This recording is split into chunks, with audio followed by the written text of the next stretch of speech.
सुन रहे हैं समाचार एजेंसी ऑफ इंडिया का ऑडियो बुलेटिन। नमस्कार, आप सुन रहे हैं समाचार एजेंसी ऑफ इंडिया में बुधवार 1 जुलाई 2020 का प्रदेश स्तरीय ऑडियो बुलेटिन। अब आप रीना सिंह से समाचार सुनिए। देश में कोरोना के संक्रमित मरीजों की तादाद का आंकड़ा 6 लाख के करीब पहुंच रहा है। वर्तमान में यह आंकड़ा 5,87,118 पहुंच गया है। देश में कुल एक्टिव मरीजों की तादाद से लगभग 1,27,000 से ज़्यादा ठीक होने वालों की तादाद हो गई है।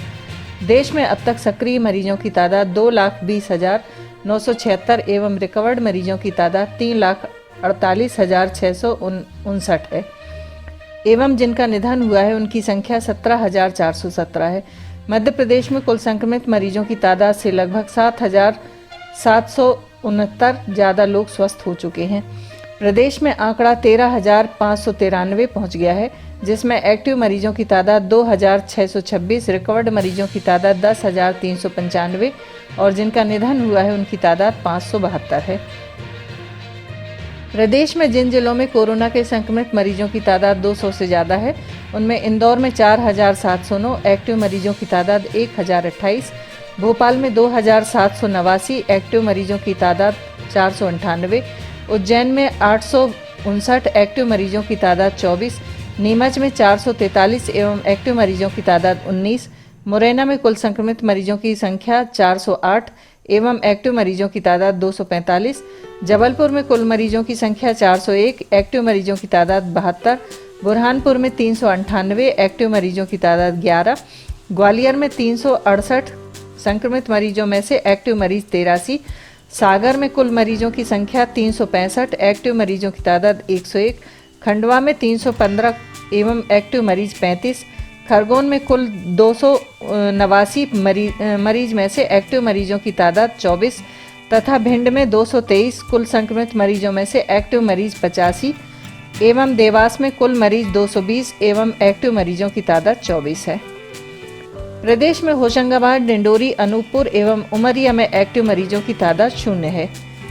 राज्य निर्वाचन आयोग के सचिव दुर्ग विजय सिंह ने जानकारी दी है कि राज्य निर्वाचन आयोग द्वारा उन 77 नगरीय निकायों की प्रारूप मतदाता सूची पर दावे आपत्तियां लेने की कार्यवाही स्थगित कर दी गई है, जिनके वार्डों के विस्तार को राज्य शासन द्वारा निरस्त कर दिया गया है। इन 77 नगरीय निकायों के लिए आयोग द्वारा अलग से कार्यक्रम जारी किया जाएगा। शेष नगरीय निकायों में मतदाता सूची के पुनरीक्षण का कार्य यथावत जारी रहेगा।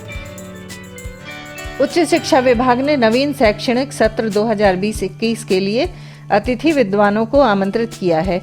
विभाग द्वारा जारी आदेशानुसार प्रदेश के सभी शासकीय महाविद्यालयों में स्वीकृत प्राध्यापक एवं सहायक प्राध्यापक, क्रीड़ा अधिकारी, ग्रंथपाल के स्वीकृत पद के विरुद्ध उन्हीं अतिथि विद्वानों को आमंत्रित किया गया है जो पिछले सत्र में आमंत्रित किए गए थे।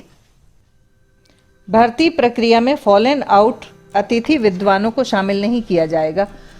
आमंत्रित अतिथि विद्वानों को 8 जुलाई 2020 तक अपनी उपस्थिति दर्ज करवाना होगा।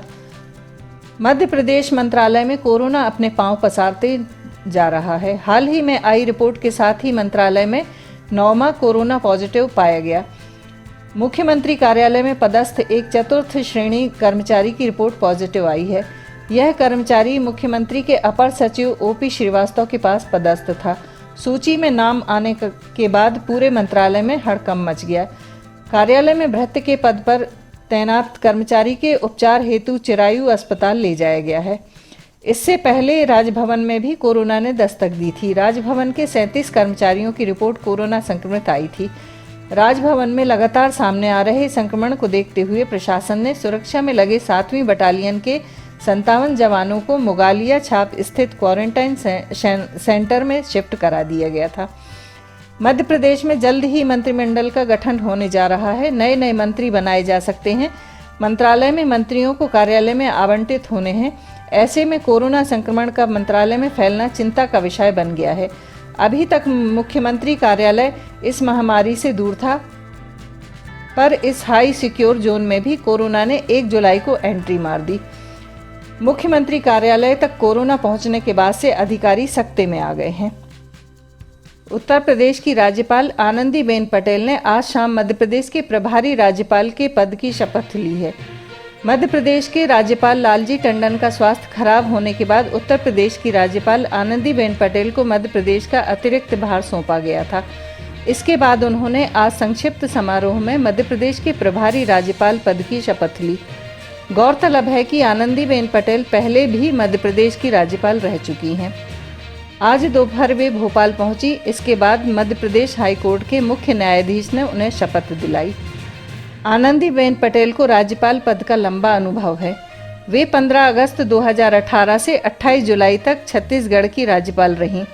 इसी दौरान वे 23 जनवरी 2018 से 28 जुलाई 2019 तक मध्य प्रदेश की राज्यपाल रहीं। इसके बाद 29 जुलाई 2019 वे उत्तर प्रदेश की राज्यपाल हैं और एक बार फिर उन्हें मध्य प्रदेश के राज्यपाल पद का प्रभार सौंपा गया है। राज्यसभा सांसद व पूर्व मुख्यमंत्री दिग्विजय सिंह मंगलवार शाम को पिपरिया में मृतक रवि के घर सांत्वना देने पहुंचे। इस मौके पर उन्होंने मीडिया से कहा कि प्रदेश में अराजकता का माहौल है और अपराधी बेखौफ हो गए हैं। यही कारण है कि मंडला व पिपरिया में दिन दहाड़े हत्या कर दी गई। गौरतलब है कि विश्व हिंदू परिषद के जिला गौरक्षा प्रमुख रवि विश्वकर्मा की 26 जून को गोली मारकर दिन दहाड़े हत्या कर दी गई थी। सांसद दिग्विजय सिंह कार से भोपाल से शाम 6:30 बजे पिपरिया पहुंचे। उन्होंने मृतक रवि के परिजनों को सांत्वना देते हुए न्याय के लिए व्यक्तिगत रूप से मुख्यमंत्री से मुलाकात करने का आश्वासन दिया है। दिग्विजय सिंह ने कहा है कि आरोपियों पर कड़ी कार्रवाई की जाना चाहिए। इस हत्याकांड में जो लोग भी शामिल हैं उन पर कानूनी कार्यवाही होना चाहिए। मीडिया से चर्चा करने के बाद सिंह कार से वापस भोपाल रवाना हो गए। पूर्व सीएम सिंह जब मृतक के घर गए तो वहां मीडिया के सामने रवि के छोटे भाई अमित ने कई रसूखदारों के नाम लिए। अमित ने रसूखदारों के नाम लेते हुए कहा कि उनके भाई की हत्या कराने में यह लोग शामिल हैं। इनके खिलाफ भी कड़ी कार्यवाही होना चाहिए।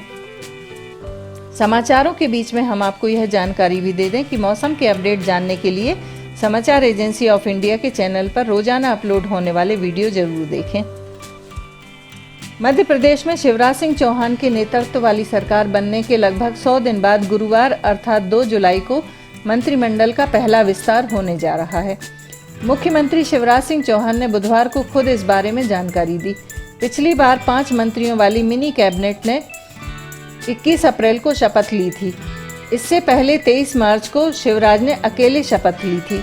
नई कैबिनेट में मंत्रियों के नामों को लेकर आ रही खींचतान की खबरों पर बुधवार को मीडिया ने शिवराज से सवाल किया।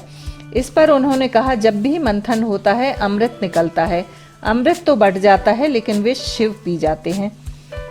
मध्य प्रदेश में मंत्रिमंडल विस्तार को लेकर चल रहे मंथन पर शिवराज सिंह चौहान के विष पीने वाले बयान के बाद अब पूर्व मुख्यमंत्री कमलनाथ ने भी शिवराज पर निशाना साधा है। उन्होंने कहा कि मंथन इतना लंबा हो गया कि अमृत तो निकला नहीं, सिर्फ विष ही विष निकला है। मंथन से निकले विष को तो अब रोज ही पीना पड़ेगा, क्योंकि अब तो कल से रोज मंथन करना पड़ेगा।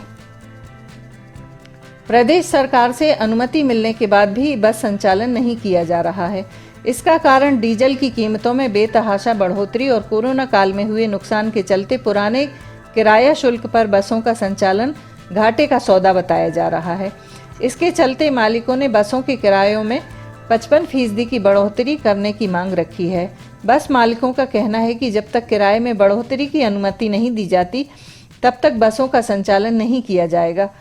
प्राइम रूट बस ऑनर्स एसोसिएशन के अध्यक्ष गोविंद शर्मा का कहना है कि हमने प्रदेश सरकार से लॉकडाउन की अवधि के दौरान लगने वाले टैक्स को माफ करने को कहा है, लेकिन शासन हमारी बात नहीं मान रहा, जबकि अन्य राज्यों की सरकार ने टैक्स माफ कर दिया है।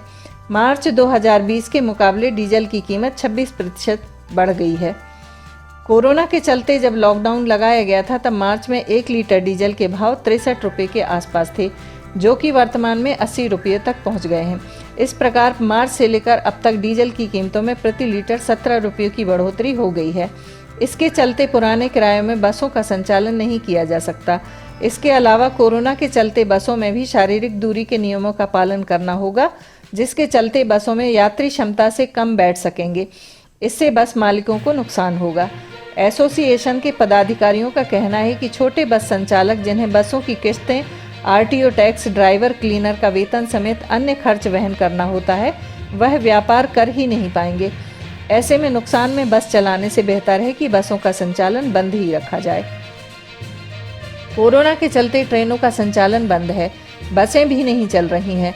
ऐसे में व्यक्ति को एक जिले से दूसरे जिले में जाने के लिए निजी वाहनों का सहारा लेना पड़ रहा है। आने वाले माह में रक्षाबंधन के साथ ही अन्य त्योहार भी आने वाले हैं। यदि बस नहीं चली तो लोगों को भारी परेशानियों का सामना करना पड़ेगा। वर्तमान में भी इंदौर सहित संपूर्ण मालवा निमाड़ में बसों का संचालन पूरी तरह से बंद है।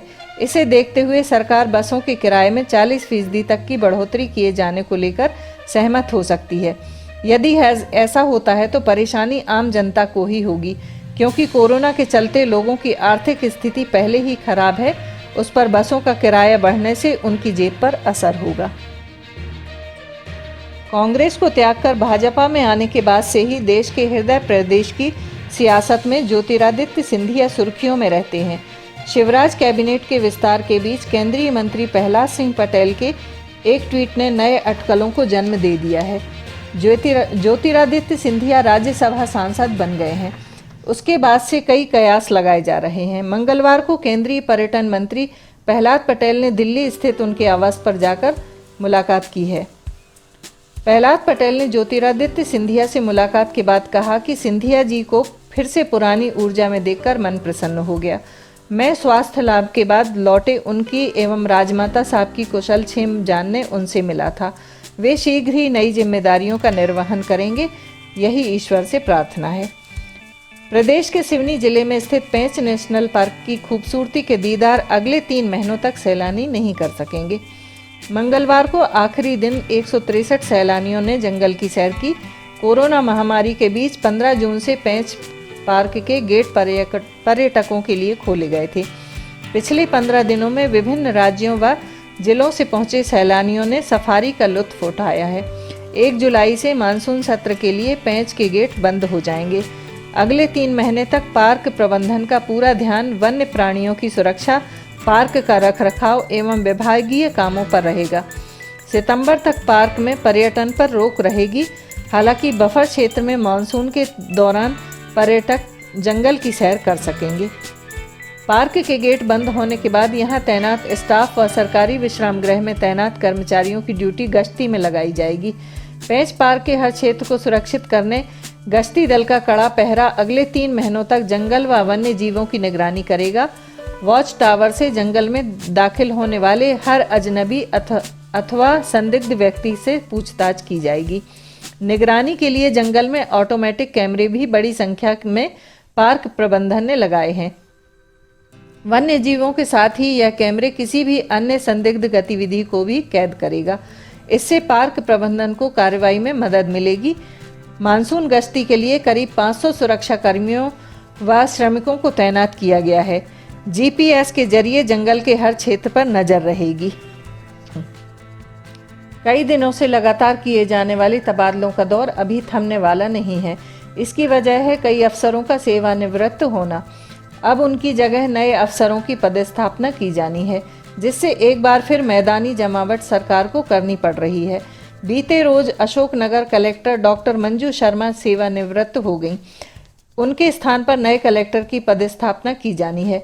वहीं अपर मुख्य सचिव प्रेमचंद्र मीना, सचिव नगरीय विकास एवं आवास प्रकाश जांगड़े और रवि डफरिया भी रिटायर्ड हो गए हैं।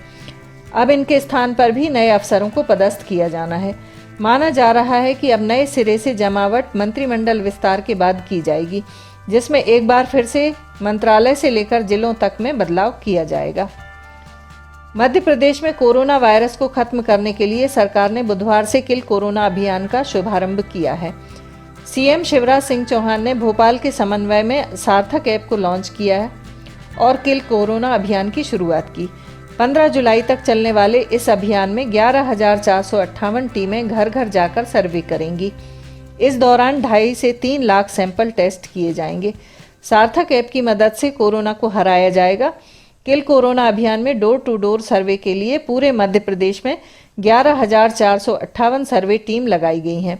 प्रत्येक टीम को non contact thermometer, pulse oximeter और जरूरी प्रोटेक्टिव गियर उपलब्ध कराया गया है।